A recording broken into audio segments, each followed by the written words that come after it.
Some people aren't confused, they need to misunderstand you, not because you're unclear, but because your clarity threatens the story they've built to survive.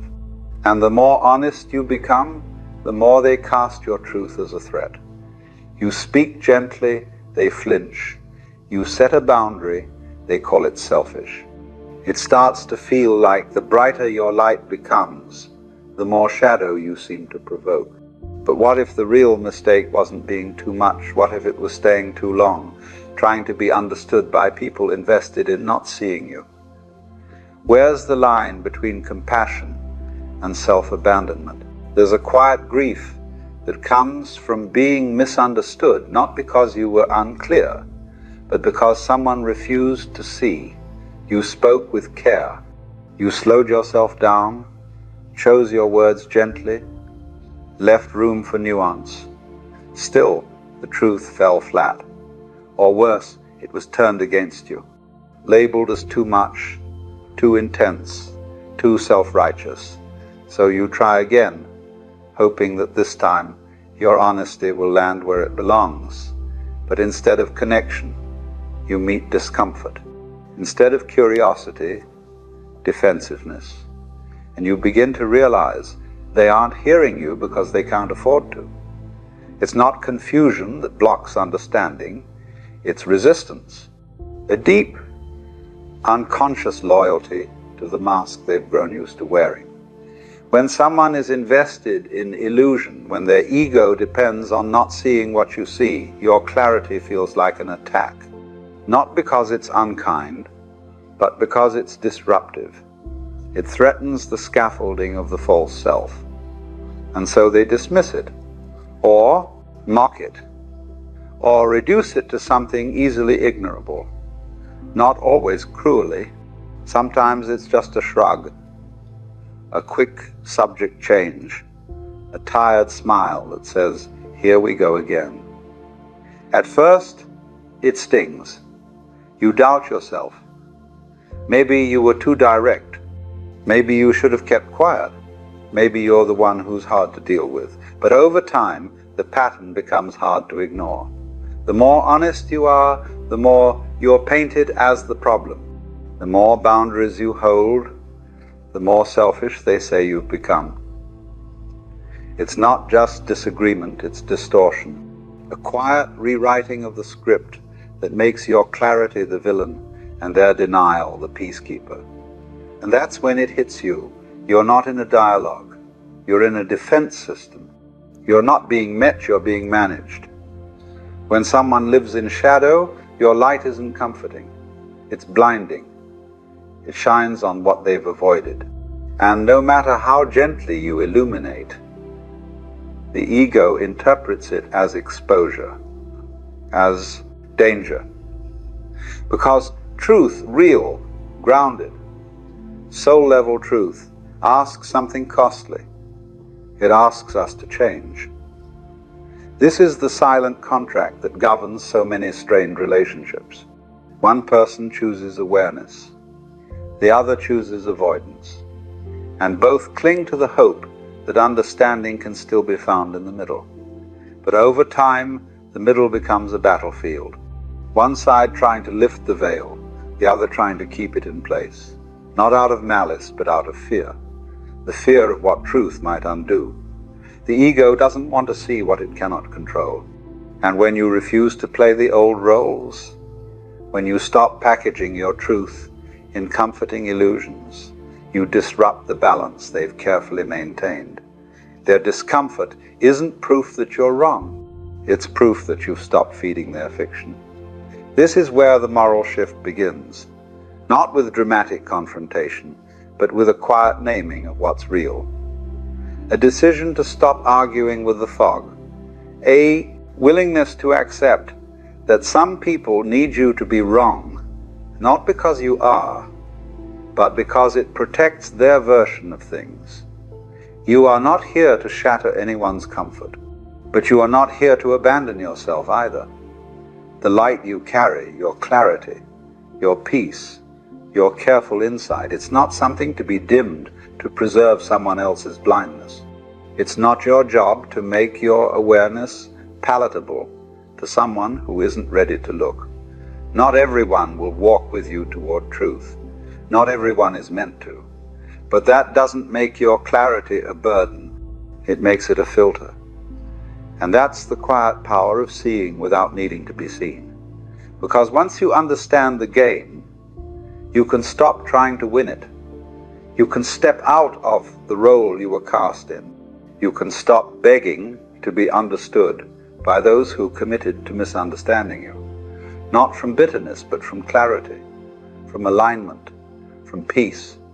And when you stop explaining your light, people who choose shadows, something soft begins to open inside you, a quiet doorway to the kind of strength that doesn't need to be validated to be real. A strength we'll begin to explore. At first, you don't realize it's a performance. You just think you're being patient, graceful, emotionally mature.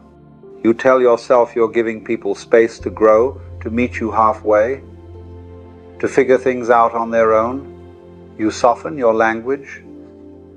You take the high road. You explain your feelings in the gentlest terms possible. And when that doesn't land, you try again, more carefully, more quietly. You hope that if you keep being kind enough, reasonable enough, calm enough, eventually it will be safe to be honest. But it never quite is. Instead, you find yourself shrinking around certain people, tiptoeing, over-clarifying, managing their reactions before they've even spoken. You start anticipating what will upset them and preemptively editing yourself just to avoid the tension. The whole relationship becomes a balancing act, one where you hold the weight of both people's awareness while pretending it doesn't cost you anything. That's not peace, that's performance. It's spiritual over-functioning, the subtle trap of trying to be above it all while quietly losing touch with yourself. You might call it compassion, but real compassion doesn't require self-erasure. Real maturity doesn't mean letting someone violate your boundaries while you narrate your detachment. That's not clarity. That's spiritual code switching, changing your tone, shrinking your truth, sanitizing your boundaries just enough to stay digestible to someone who doesn't want to grow. And it works for a while, because people like you better when you're shrinking. When you water yourself down, they don't have to confront anything. They get to keep their mask on. They get to stay comfortable. But you leave every conversation a little emptier, a little more uncertain. You start wondering if your truth was too sharp, your boundaries too sudden, your intuition too cold. That's the trap. The moment you start policing your own light to make others more comfortable in their shadows, you're not being kind, you're being compliant. Not out of weakness, but out of hope. Hope that if you just find the right words, the right moment, the right softness, it'll finally land. That you'll finally be understood. But all the effort goes one way. And over time, that asymmetry begins to ache. You're not wrong for wanting harmony. That longing is sacred. But harmony that costs you your voice isn't harmony, it's submission. And the moment you realize that, the spell breaks. It's not that you stop caring, it's that you stop bending.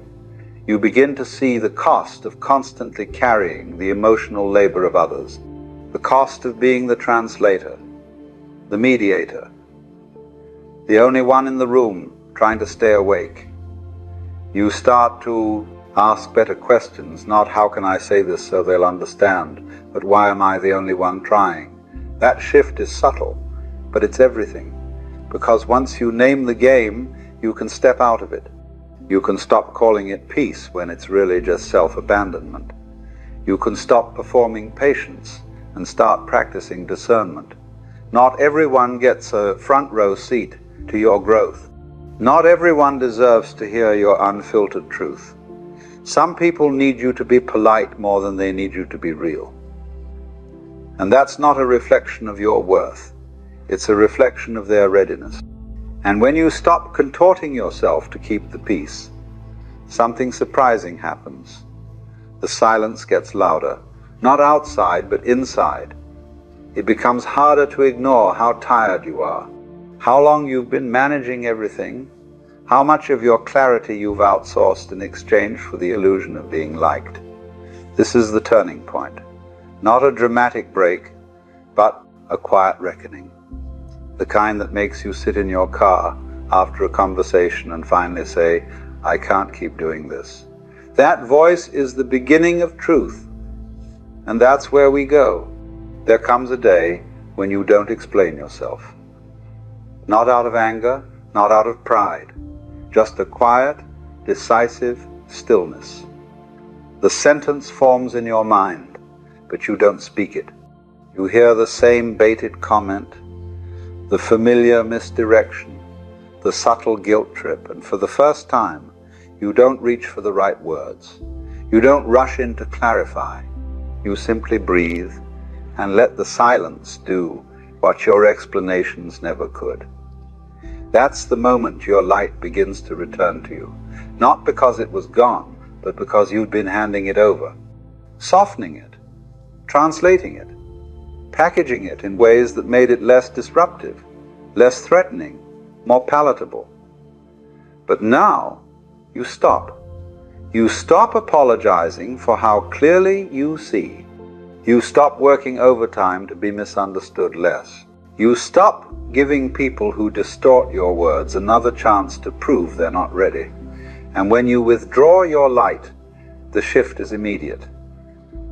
They notice. Not always with words, but in energy, in reaction, in control mechanisms kicking up a storm. Some may guilt you for becoming cold. Others may accuse you of being closed off. Suddenly, your silence is provocative. Your stillness becomes suspicious. Your boundary, offensive. But you see it now. You see how much of the connection was built on your compliance. How many interactions relied on you overextending yourself just to maintain the illusion of understanding. And now that you've stepped back, not out of bitterness, but out of self-respect, the whole structure begins to tremble. This is cause and effect, not punishment, just truth catching up. The ego cannot tolerate what it can't manipulate. And when you stop performing softness, when you stop cushioning every truth with disclaimers, the dynamic changes. The projection begins. Suddenly, you are the selfish one. You are the rigid one. You are the one making things difficult. But you don't take the bait. Not this time. You've seen behind the curtain, and now you don't need to burn bridges. You just stop building them alone. There is a sacred discipline in not responding, in letting the discomfort sit, in letting the false stories about you circulate without correction, in choosing alignment over audience, because when you no longer need to be seen as good in someone else's story, you're free to live in the truth of your own. That's not cruelty, that's clarity. And clarity will often be framed as cruelty by those who benefited from your confusion. You begin to move differently now. You say less. You choose carefully. You notice the pull to rescue your reputation, and you release it. You let your absence become the boundary.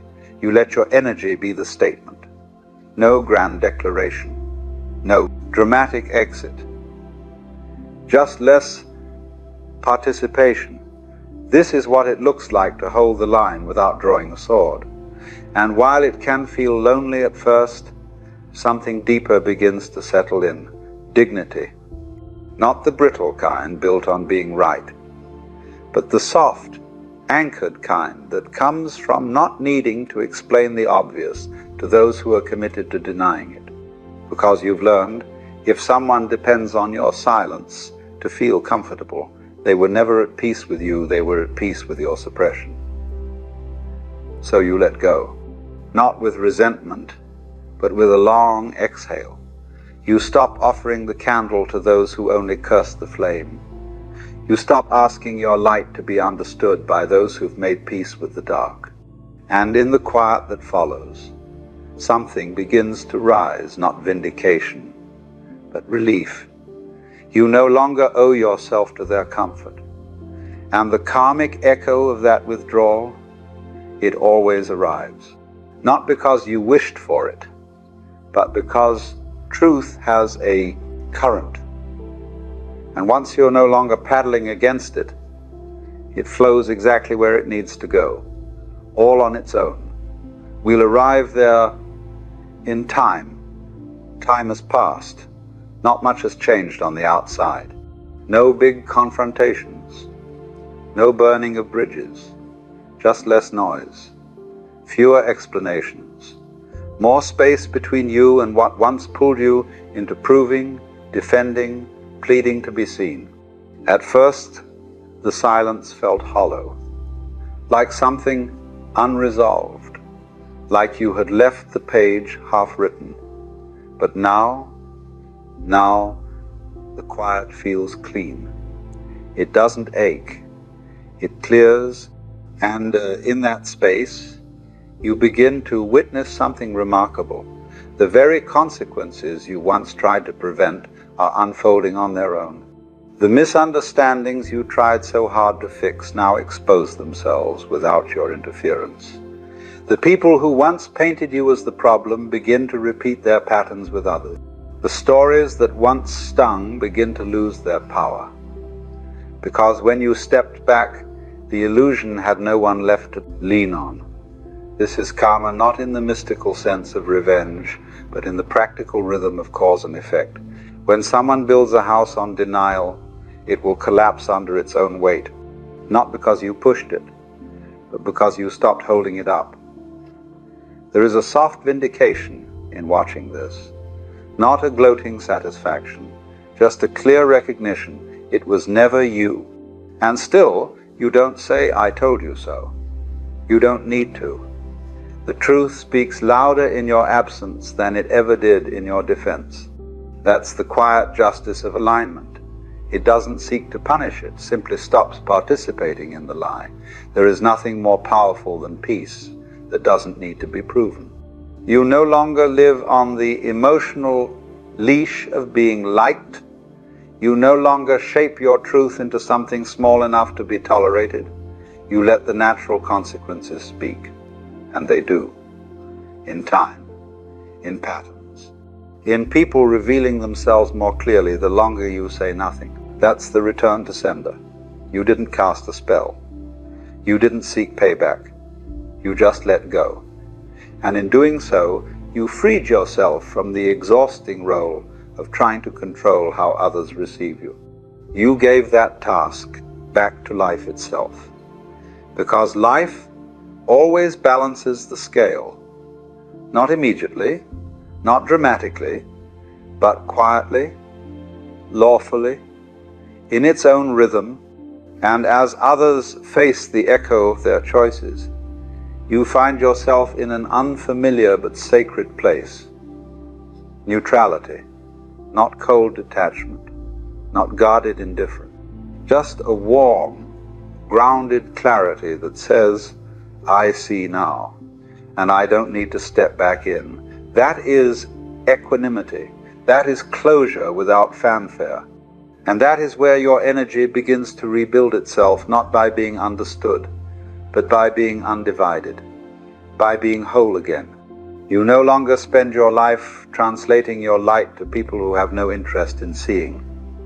You no longer dim your insight for the comfort of those who mistake your boundaries for harm. You've stopped offering your warmth to those committed to shadows, not because you hate them, because you love yourself.